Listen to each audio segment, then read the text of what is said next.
Le puissant dirigeant exécutif Sean Diddy Combs a eu une présence inquiétante dans l'industrie musicale depuis 30 ans.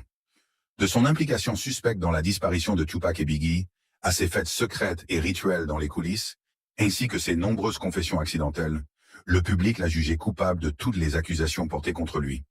Non seulement plusieurs femmes ont déposé des plaintes officielles, l'accusant d'agressions sexuelles violentes et d'humiliation, mais maintenant, le gouvernement fédéral a perquisitionné son domicile dans le cadre d'une enquête sur son implication dans une opération mondiale de trafic sexuel.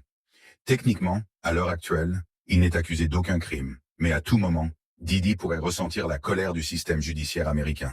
Aujourd'hui, nous allons découvrir les secrets qu'il n'a jamais voulu que le monde sache, dans le but de déterminer une chose. Diddy est-il coupable ou non? Il est tout d'abord très important de comprendre l'implication potentielle de Diddy dans les meurtres de Tupac et Biggie, car si vous croyez ces accusations, tout ce qui s'est passé par la suite prend un sens total. Au milieu des années 90, Diddy, également connu sous le nom de Sean Puffy Combs, était au centre de la fameuse rivalité entre la côte Est et la côte Ouest du hip-hop. Tout a commencé avec le rappeur de la côte Est et signé chez Bad Boy Records, The Notorious B.I.G., contre son ennemi, le rappeur de la côte Ouest, est signé chez Death Row Records, Tupac Shakur. Cela s'est terminé par l'assassinat des deux lors de fusillades en voiture. Le meurtre de Biggie reste non résolu à ce jour, mais en 2023, nous avons appris que Keffe D était le commanditaire du groupe de personnes qui ont tué Tupac. Bien que nous ne connaissions pas les détails précis des raisons pour lesquelles ces deux légendes du rap ont été tuées, toutes les théories, les informations clés et les récits de première main des amis et des témoins des deux meurtres indiquent que Sean Combs aurait eu une implication dans les deux meurtres. Biggie et Tupac étaient amis et se respectaient mutuellement au début. Tupac avait commencé à rapper en 1991 et, en 2 ans, avait déjà obtenu un album certifié platine. Biggie, lui, était un dealer de crack qui enregistrait des freestyles pour s'amuser jusqu'à ce que quelqu'un envoie ses bandes à Puffy, qu'il a signé chez Bad Boy Records pour $25 000. Puffy a également utilisé son statut dans l'industrie musicale pour mettre en relation Biggie et Pac. Pac est devenu un mentor pour Biggie. Un jour, il lui a même demandé d'être son manager. « J'étais là, je l'ai formé, il était sous mes ordres comme mon lieutenant. Il venait à New York et je lui permettais de monter sur scène avant moi. Personne ne le connaissait à New York. » Pac croyait que Biggie l'avait utilisé comme modèle. Il a changé tout son style, sa personnalité et sa musique pour s'aligner davantage avec Tupac. Beaucoup ont spéculé que Diddy avait également une légère obsession pour Tupac. Il s'est mis à porter du Versace après que Tupac l'ait fait en premier. Il s'est également impliqué avec des femmes après que Tupac soit sorti avec elles. Sarah Chapman, qui fréquentait Tupac dans les années 90, est maintenant la mère de l'un des enfants de Diddy. Les déclarations de Tupac ont pris tout leur sens récemment, lorsque l'Internet a découvert que le plus grand succès de Biggie, Juicy, avait en réalité été volé à un artiste originaire du Mississippi, nommé Notorious Bone, qui avait sorti une chanson intitulée Big Daddy 1 an avant Juicy, et qui sonnait exactement pareil. Est-ce une coïncidence que Notorious Bone et Notorious B.I.G. étaient des noms si similaires, et que la chanson de Bone s'appelle Big Daddy, alors que Biggie a commencé à se faire appeler Big Papa? Beaucoup de gens pensent que cela résulte d'une stratégie orchestrée par Diddy, qui, en tant qu'expert de l'industrie musicale, savait comment repérer les talents et identifier un tube avant tout le monde. Il croit que Puffy aurait ordonné à son artiste de s'inspirer, voire de voler Notorious Bone, et que Biggie faisait confiance à son patron et mentor. La rivalité entre Pac et Biggie a commencé comme une simple compétition musicale, qui avait le plus de ventes, le meilleur style vestimentaire, la meilleure représentation médiatique et la plus grande influence culturelle. Mais avec l'essor du gangsta rap dans le mainstream et le fait que les deux étaient entourés de véritables gangsters, les tensions ont rapidement dégénéré en un conflit mettant leur vie en danger. En novembre 1994, Tupac se rendait à Quad Studios à New York pour enregistrer de la musique. Par coïncidence, Biggie était aussi sur place pour enregistrer avec Junior Mafia, un groupe de 4 amis d'enfance. Puffy était également présent, car Biggie était son artiste, et tout ce que Biggie écrivait ou enregistrait appartenait techniquement au label Bad Boy. Apparemment, un homme nommé Jimmy Henchman, qui purge aujourd'hui une peine de prison à vie, planifiait un vol contre Tupac, car ce dernier lui devait de l'argent. Beaucoup spéculent que Jimmy avait averti Puffy de ce qui allait se passer, mais que Puffy n'a rien fait pour l'arrêter. Lorsque Tupac est arrivé devant le studio, il a levé les yeux et a vu Lil Sis, le meilleur ami de Biggie, qui lui faisait signe depuis une fenêtre en haut. Tupac était ravi de le voir, car ils étaient amis. Cease lui a dit qu'il allait descendre le rejoindre dans le hall. Quand Tupac est arrivé dans le hall, des hommes ont tenté de le voler sous la menace d'une arme, ce qui a rapidement dégénéré en confrontation, et Tupac a été touché par 5 balles. Au cours du procès qui a suivi, Shakur a été à nouveau abattu, affirmant qu'il s'agissait d'une tentative de meurtre, bien que la police ait qualifié l'incident de vol. Pendant l'enquête, on pouvait voir Diddy regarder autour de lui, la tête baissée, observant la situation. Il est important de noter qu'après avoir été abattu, Tupac est monté dans l'ascenseur pour rejoindre l'étage où se trouvaient des dizaines d'affiliés de Bad Boy. Pac a ensuite été interviewé par le magazine Vibe, où il a décrit la nuit où il a été abattu, ainsi que l'atmosphère qui régnait autour de lui pendant qu'il se vidait de son sang. André Harrell était là, tout comme Puffy. Biggie, personne ne m'a approché. J'ai remarqué que personne ne voulait me regarder. André Harrell ne me regardait pas. Pourtant, j'avais dîné avec lui ces derniers jours. Puffy restait aussi en retrait. Je connaissais Puffy. Il savait tout ce que j'avais fait pour Biggie avant qu'il ne soit célèbre. Sur la base de ces mots de Tupac, les fans et les médias ont commencé à croire qu'il insinuait que Biggie et Puffy pourraient être derrière l'attaque, ce qui a dérangé Big et Puff puisque publiquement, à ce moment-là, ils étaient encore amis. L'article de Tupac m'a mis en colère. Tu vois ce que je veux dire? Les rumeurs qui circulent sont du genre à dire qu'on l'a piégé. Tu vois ce que je veux dire? Et c'est complètement fou, c'est ridicule. Mais je comprends aussi que si tu te fais tirer dessus 5 fois, ton esprit est complètement bouleversé. Tu vois ce que je veux dire? Tu es vraiment confus par rapport à ta situation. Cela peut te pousser à dire des choses que tu regretteras. Pour empirer les choses, quelques mois plus tard, Pac a été reconnu coupable d'agression sexuelle et a fini par purger 9 mois en prison. Cela lui a laissé beaucoup de temps pour réfléchir et réévaluer sa vie. Pour ajouter l'insulte à la blessure, Biggie a sorti sa célèbre chanson « Who Shot Ya », qui semblait être une diss track évidente à l'égard de Tupac. Techniquement, la chanson avait été enregistrée avant que Pac ne se fasse tirer dessus, mais elle avait été commercialisée et diffusée plusieurs mois après l'incident. Quoi qu'il en soit, les médias ont développé la narration selon laquelle Big et Puffy avaient orchestré la fusillade et qu'ils avaient maintenant sorti une chanson vantant leur coup. Les intentions de Puff étaient de créer du drame, comme l'a confirmé l'ancien président de Bad Boy Records. Biggie ne pensait peut-être pas que les paroles allaient être utilisées de cette manière, mais la façon dont la chanson a été commercialisée par la compagnie et les événements qui se sont enchaînés à ce moment-là, ce morceau a fait exactement ce qu'il était censé faire. C'est un parfait exemple de la manière dont mon ancien partenaire commercial fonctionne et réfléchit. Pac, qui était déjà en prison, pensait qu'il l'avait trahi, et la sortie de cette chanson était toute la preuve dont il avait besoin.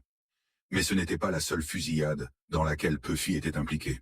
Il est aussi important de noter que Tupac a signé avec Death Row Records alors qu'il était encore en prison, après que le propriétaire du label, Suge Knight, lui ait promis d'utiliser son argent pour le faire libérer. Alors qu'ils étaient en train de négocier la libération de Pac, Suge Knight et son meilleur ami, Jake Rubble, également connu sous le nom de Big Jake, se trouvaient au Platinum Night Club à Atlanta. Suge a confronté Puffy dans le club et l'a étranglé. Le garde du corps de Puffy, Anthony Wolf Jones, est intervenu pour le défendre, et les choses ont dégénéré. Tout à coup, des coups de feu ont été tirés, et l'ami de Suge, Big Jake, a été abattu et tué. On n'a jamais confirmé si Wolf avait tiré sur Jake, mais Suge tenait Puffy pour responsable de l'attaque, ce qui était suffisant pour déclencher une guerre entre les deux dirigeants. Petite parenthèse. Récemment, des fans ont remarqué que le fils biologique aîné de Puffy, Justin Combs, ressemble beaucoup à Wolf. Comment se fait-il que ton fils ressemble plus à ton meilleur ami qu'à toi? Quoi qu'il en soit, en octobre 1995, Tupac est sorti de prison et il voulait la guerre. Je n'ai aucune peur. Je n'ai que de l'ambition. Et je veux ce qui m'appartient. Je ferai tout pour protéger et nourrir ma famille, et ces types représentent une menace. Pac est sorti de prison et a immédiatement commencé à narguer et à comploter contre Bad Boy Records autant que possible. Quelques jours après sa libération, il est entré en studio pour enregistrer son prochain album, All Eyes on Me, et a parlé des titres attendus. Two of America's Most Wanted, avec Snoop, ça va être un gros morceau. Shoot 'em Up va être un succès, et Wonder Why They Call You Beyond, avec Faith, ça va aussi faire sensation. Il mentionne Faith, alias Faith Evans, qui était mariée à Biggie depuis plus d'1 an à ce moment-là. Imaginez que votre femme entre en studio avec votre plus grand ennemi 1 semaine après sa sortie de prison. Pac a également été aperçu avec Faith Evans à la soirée de lancement de l'album de Whitney Houston. La rumeur veut que Biggie ait trompé Faith et qu'elle cherchait à se venger en trompant Biggie avec Pac. On raconte aussi que Pac aurait commencé à flirter avec Mary J. Blige, une amie proche et associée de Puffy. Ensuite, en 1995, Death Row Records a organisé une fête de Noël où un proche ami de Puffy, Mark Anthony Bell, a été impitoyablement battu et forcé à boire de l'urine après avoir refusé de donner l'adresse de la mère de Puffy à Suge. Pac et Death Row n'ont pas relâché la pression, et lors des Soul Train Awards de 1996, Biggie a remporté le prix de la chanson de l'année et Tupac celui du meilleur album rap de l'année. Après avoir reçu son prix, Biggie a pris des photos en coulisses avant de quitter l'événement pour se rendre à l'aéroport, et c'est à ce moment-là que Pac et Suge sont arrivés en Hummer pour les provoquer. Pendant qu'il attendait que sa voiture arrive, Suge et Tupac sont arrivés en Hummer, et tu sais, Tupac était vraiment bruyant, criant « West Side », insultant et criant toutes sortes de choses. Suge est sorti de l'autre côté et a essayé de s'approcher, disant qu'il voulait juste parler à Big. Bien sûr, tout le monde s'est interposé. Il y a eu des cris et des disputes pendant un moment, mais la police est intervenue et a calmé la situation. Malgré les paroles de gangsta de Biggie, il était en réalité un gars plutôt tranquille, qui ne voulait pas de conflit avec Pac. Souviens-toi, il l'admirait et pensait toujours qu'ils étaient amis. Mais, comme nous le supposons, il semblait être un pion dans une opération beaucoup plus vaste. Il sait que tu as envoyé quelqu'un pour le tirer dessus la première fois. Est-ce vrai ou faux? Pourquoi? Non, c'est faux. Pourquoi je ferais ça? Pac était un homme en colère, un homme qui croyait avoir été condamné à tort pour un crime qu'il n'avait pas commis, constamment calomnié par les médias et maintenant humilié par ses plus grands ennemis, tout en étant entouré de véritables gangsters. Il a sorti un clip vidéo avec Snoop Dogg intitulé « Two of America's Most Wanted », qui comportait une scène moquant Biggie et Puff. Pop, ne le tue pas. C'était l'idée de Buff, mec. Je suis juste un rappeur, mec. Ne me tue pas.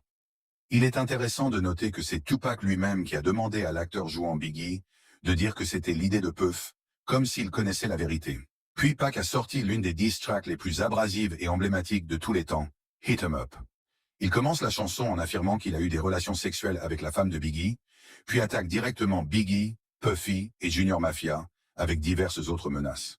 La pression était intense pour Bad Boy Records. Pac n'allait pas s'arrêter, et Puffy ne supportait plus la situation.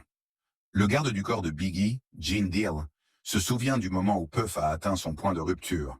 Il a dit « Je suis un homme d'affaires. Je veux faire de l'argent, mais quelque chose doit changer. Je m'en fous si Pac doit mourir, si Big doit mourir, ou si Suge Knight va en prison. Quelque chose doit changer. » Gene a été choqué. Il se demandait si Puff réalisait qu'il venait de dire qu'il ne se souciait pas si son propre artiste mourait. En même temps, Puff voulait continuer à jouer au jeu de gangster. Comme nous le savons tous, ces jeux de gangsters ne mènent qu'à deux résultats, la mort ou la prison. Et Tupac allait rencontrer son destin le 13 septembre 1996. Pac et l'équipe de Death Row assistaient au match de boxe entre Bruce Seldon et Mike Tyson à Las Vegas. Chargé par l'adrénaline et l'énergie du combat, Pac voulait de l'action. Un associé de Death Row lui a montré Orlando Anderson, un membre des Crips de Southside, un gang rival des Bloods affilié à Death Row Records. Pac s'est approché d'Orlando et l'a frappé au visage, puis les associés de Death Row ont roué de coups l'homme. Plus tard dans la nuit, Suge et Tupac roulaient sur East Flamingo Road en direction du club 662, lorsqu'une Cadillac blanche s'est arrêtée à côté d'eux à un feu rouge et a ouvert le feu sur Tupac. Il a été touché 4 fois, avec une balle fatale qui a transpercé son poumon. L'année dernière, la police de Las Vegas a arrêté un homme nommé Dwayne Keefe D. Davis, qui était un responsable du groupe d'individus ayant commis ce crime et qui a orchestré le plan. Ironiquement, Keefe D. confessait publiquement son implication sur Internet depuis des années. En 2008, il a avoué que son neveu, Orlando Anderson, l'homme que Tupac avait frappé plus tôt dans la nuit, était celui qui avait réellement tiré. Keefe a maintenant identifié son propre neveu comme étant l'assassin de Tupac Shakur. Un informateur en 1997 avait corroboré les déclarations de Keefe D. en affirmant aux enquêteurs que Puffy avait engagé les Crips de Southside pour tuer Suge et Tupac, et que le Crip qui avait été agressé au MGM faisait partie du groupe qui avait exécuté le coup. C'était exactement la même histoire que Keefe D. nous a racontée. Une décennie plus tard. Keefe a également déclaré que Puffy leur avait offert $1 million pour tuer Suge et Tupac. On veut 1 million. Oui, il a dit, viens en bas, je vais te parler. Il te dit sérieusement, mec, je dois me débarrasser de ces gars en te regardant dans les yeux. Lorsque Didi a été interrogé sur cette confession, voici sa réponse. C'était un documentaire qui prétendait quelque chose que nous savons ne pas être vrai. Oui, oui. Écoutez, nous ne parlons pas de choses qui sont des absurdités. Nous n'entretenons même pas des absurdités, mon frère. Donc, on ne va même pas y aller, avec tout le respect que je te dois, mais je t'apprécie en tant que journaliste de poser la question. Merci. Comme on peut l'imaginer, Death Row cherchait probablement à se venger du meurtre de Tupac. Tout le monde chez Bad Boy Records savait qu'il n'était pas en sécurité, surtout en Californie du Sud. À Los Angeles, un ponte appelé Gene Deal, le garde du corps de Didi, a averti qu'un contrat était mis sur Biggie à LA. Ce type a fait 26 ans de prison fédérale en tant que ponte. Il m'a appelé pour sauver la vie de Big et leur dire de ne pas aller nulle part. Il y a un contrat sur lui. Tu obtiens cette information d'un ponte, Chaz Williams. Malgré toutes ces informations, en février 1997, ils se sont rendus à Los Angeles pour promouvoir le nouvel album de Biggie Life After Death. Puffy voulait également enregistrer une partie de son album No Way Out à LA.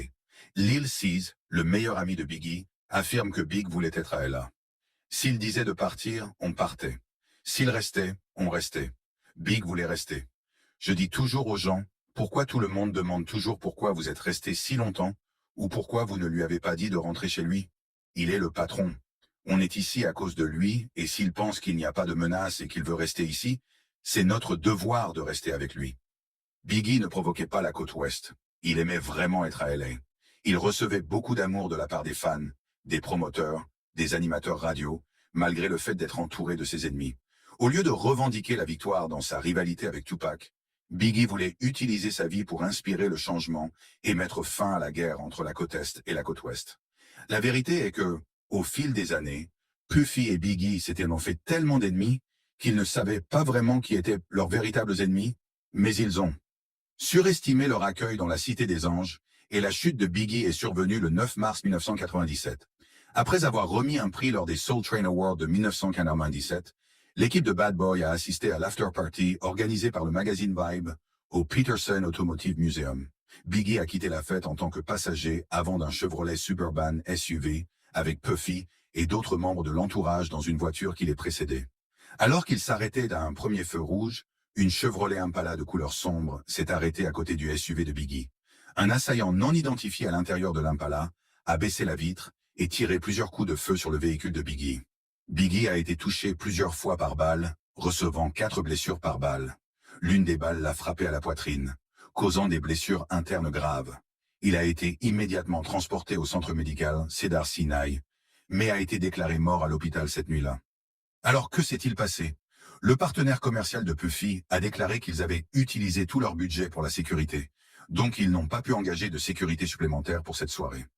Keffe D était également à cette fête et a proposé de fournir une protection. Puff lui a dit de ne pas intervenir. Puff a décidé de rouler dans une voiture séparée, située devant celle de Biggie, puis il a donné à son garde du corps Gene Deal des instructions étranges, plutôt que de maximiser la protection de Biggie. J'ai essayé de rouler à côté de la voiture. Puff m'a dit « Yo Gene, qu'est-ce que tu fais ?» J'ai dit « Je roule à côté de la voiture » avec mon arme sortie. Il m'a dit « Gene, si tu ne montes pas dans cette voiture, tu ne travailleras plus jamais pour Bad Boy. » J'ai dit « Mec, comment tu vas me dire comment faire mon travail ?» Il a dit « Gene, on n'a pas besoin de cette apparence. Monte dans la voiture. » Alors que je montais dans la voiture, ce gars a incliné son siège tout en arrière. Donc j'ai dû mettre mes jambes sur le côté. Je lui ai dit « Yo, qu'est-ce que tu fais ?» Puis il a dit à Kenny de passer les 3 prochains feux rouges. Kenny lui a demandé « Pourquoi ?» J'ai dit « Mec, passe les 3 prochains feux rouges, Kenny, ou je conduis. » Kenny a alors accéléré.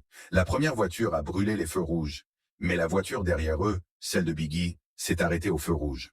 Lil Cease avait la tête par la fenêtre, essayant de parler à des filles. Puis, soudainement, les tirs ont eu lieu. Selon un agent du FBI, Phil Carson, qui a travaillé sur l'affaire pendant plusieurs années, Suge Knight a engagé Amir Muhammad pour exécuter le meurtre. Cependant, l'agent affirme que la cible originale n'était pas Biggie. Il visait Sean Puffy Combs. Gene croit également que cette histoire est vraie. Je pense que c'était destiné à Puff. Les personnes qui ont essayé de tuer Puff cette nuit-là, pour une raison quelconque. Parce que nous avions un conflit avec des gars musulmans, à Soul Train aussi. Pour une raison quelconque, les personnes qui voulaient tuer Puff ont fait de Biggie une victime collatérale. Lorsque Biggie a été transporté à l'hôpital, Lil Cease, qui avait littéralement vu le tireur en face, a donné une description à Jean. Lil 6 à l'hôpital m'a dit « Un musulman a tiré sur Big ». J'ai dit « Un homme avec un costume bleu, une chemise blanche, un nœud papillon bleu ?» Il m'a dit « Jen, comment tu sais ?» J'ai répondu « Ce mec s'est d'abord approché de la voiture de Puff ». La description de Lil 6 correspond à ce que le FBI a découvert. En résumé, dire que Puffy a organisé les meurtres de Pac et Biggie n'est pas tout à fait exact, mais les origines de la rivalité et son escalade peuvent très certainement être attribuées à Puffy. De plus, il savait clairement que le danger planait pour Pac et Biggie et n'a fait aucun effort pour essayer de prévenir leur mort, car au final, Puff a été celui qui a le plus bénéficié de leur disparition. Réfléchissez à cela du point de vue de Puffy, l'homme d'affaires. Tupac meurt, ce qui fait de Biggie le grand gagnant. Biggie ressemble à l'ultime gangster qui a averti son ennemi avec une diss track, puis a fini par le faire tuer. Cela alimente la légende et permet de vendre plus de disques. De plus, avec la mort de Tupac, il n'y a plus de compétition. L'inspiration de Biggie, son idole, celui dont il a tout copié, ne peut plus se défendre depuis sa tombe. Nous savons maintenant que Puff ne voulait pas nécessairement que Biggie meure, mais il n'a pas non plus tout fait pour le protéger. En outre, Puff a vu combien Death Row gagnait après la mort de Tupac. Tupac Shakur a vendu 67 000 albums la semaine suivant son meurtre. 2 mois après sa mort, ils ont sorti The Don Killuminati, The 7-Day Theory, que Shakur avait enregistré sous le nom de Machiavelli. Cet album a fait ses débuts à la première place du Billboard Hot 200, avec des ventes de 664 000 copies la première semaine et 500 000 la deuxième semaine. À ce jour, Tupac a vendu 75 millions de disques, dont la majorité après sa mort. Puffy possédait tous les droits d'édition de Biggie. Il les aurait achetés à Biggie pour 200 000 $ des années avant sa mort, ce qui signifie que tout ce qu'il a enregistré ou écrit, que ce soit pour lui-même ou pour d'autres artistes, Puff possédait la totalité des droits de Biggie. En plus des dizaines de millions de dollars générés par les albums posthumes de Biggie, il était également un auteur prolifique. Il a écrit tout l'album de Junior Mafia. Il a écrit pour Lil Kim, Mace, Craig Mack, sans oublier chaque fois que ses morceaux ont été samplés au fil des ans. Diddy a gagné de l'argent sur Biggie pendant plus d'années que Biggie n'a vécu. Il y avait même des soupçons que Biggie était conscient du contrôle que Puffy avait sur sa musique et avait essayé de transférer tous ses nouveaux morceaux à sa fille encore bébé, mais il est décédé avant de pouvoir conclure les accords commerciaux. La mère de Biggie, Valetta Wallace, a exprimé à plusieurs reprises sa méfiance envers Diddy. La vérité, c'est que Christopher a accepté l'illusion d'un ami et d'un mentor pour environ 25 000 $. C'est la somme avec laquelle Puffy a appâté mon fils. C'était beaucoup d'argent pour Christopher à l'époque, quand il avait 19 ans. Elle a ajouté qu'elle était heureuse que son fils n'ait pas à voir que les personnes avec qui il pensait pouvoir tout traverser n'hésiteraient pas à utiliser sa mère. Je suis heureuse qu'il ne soit pas là pour voir comment ils ont utilisé son image et son nom. Diddy était incroyablement riche, extrêmement puissant et manifestement imprévisible. Imaginez à quel point il était facile pour lui de tirer parti de son pouvoir dans l'industrie musicale et dans sa vie personnelle. Si vous lui disiez non, en théorie, il pouvait vous mettre sur la liste noire, vous extorquer, ou peut-être quelque chose de plus définitif. Considérez cela lorsque nous commençons à analyser son comportement suspect au fil du temps. J'ai ma chaîne MTV maintenant. Implacable. Tout ce que je veux, je vais l'obtenir. Tout ce que je veux, je dois l'obtenir. Commençons par le mystérieux Puffy's Flavor Camp, où Diddy mentorait de jeunes musiciens comme Usher et leur donnait un aperçu de l'industrie musicale. La sensation R&B Usher était rien de moins qu'un enfant prodige. À l'âge de 13 ans, il avait déjà été découvert à Atlanta par L.A. Red, et ils l'ont envoyé à New York pour enregistrer son premier album avec Diddy. En 1994, Usher n'avait que 14 ans, et il a emménagé chez Diddy pour faire partie de son Flavor Camp. C'était curieux, j'ai eu l'occasion de voir certaines choses, a déclaré Usher. Mais à 13 ans, il était encore trop jeune pour comprendre tout ce qu'il voyait et vivait. Usher a toujours été réticent à discuter de ce qui s'est passé lorsqu'il vivait avec Diddy. Dans un article de Rolling Stone de 2004, il a déclaré « Puff m'a introduit à une manière totalement différente de voir les choses, en particulier en ce qui concerne certains aspects de la vie. Le sexe est tellement présent dans l'industrie, mec. Pendant qu'il était à New York, il vivait chez Puffy à Scarsdale. Il y avait toujours des filles autour. Il ouvrait la porte et voyait parfois quelqu'un en plein acte ou plusieurs personnes dans une pièce. On ne savait jamais ce qui allait se passer. Certaines personnes voient cela comme une forme d'influence sur un jeune garçon. Une fois, Diddy lui-même a raconté à quoi ressemblait la vie avec Usher. À l'époque, il avait environ 10 ans, et moi, j'étais un peu plus vieux, comme son grand frère. On se disputait les Frosted Flakes. Tu vois ce que je veux dire? Avant même que le terme pause n'existe. Mais c'est vraiment mon frère. On se battait littéralement pour les Frosted Flakes parce qu'il se levait toujours tôt. Yo, qu'est-ce que Puff vient de dire? Même si Kevin Hart plaisantait, il était vraiment le seul à sembler se poser des questions sur ce que Didi racontait, mais Usher semblait un peu mal à l'aise. Vous remarquerez un schéma récurrent où Didi est très à l'aise avec le fait de toucher les autres, de les embrasser et de leur donner des surnoms affectueux. Cependant, le langage corporel de l'autre personne montre presque toujours qu'elle n'apprécie pas ça. Mec, tu es en train de réussir, tu le mérites, papa. Tu fais du bon travail. Mais Usher n'est pas le seul artiste de l'industrie qui aurait pu être une victime du flavor camp de Puffy.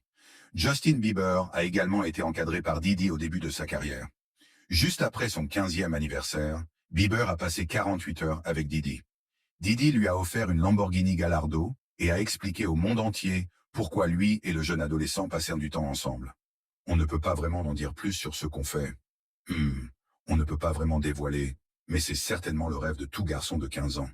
Je n'ai pas de tutelle légale sur lui, mais pour les 48 prochaines heures, il est avec moi. Donc on va y aller à fond, totalement dingue.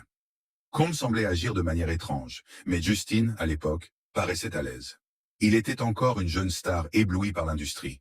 1 an plus tard, son attitude envers Didi avait beaucoup changé. Comment ça va, mec? Tout va bien? Je vais bien. Et toi, jeune frère? Tout va bien? Tu remplis des arènes et tout.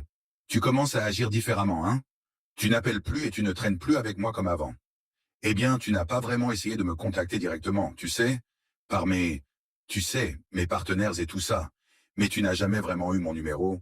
Donc, Combs est connu pour organiser des fêtes somptueuses et remplies de célébrités, qui sont devenues légendaires dans l'industrie du divertissement. Les fêtes de Didi sont célèbres pour attirer des célébrités de premier plan de tous les milieux. J'avais le mélange le plus fou, a-t-il raconté à Oprah. Des potes de Harlem, Leonardo DiCaprio, juste après avoir fini Titanic. J'avais des personnalités de partout et des membres de la famille du Sud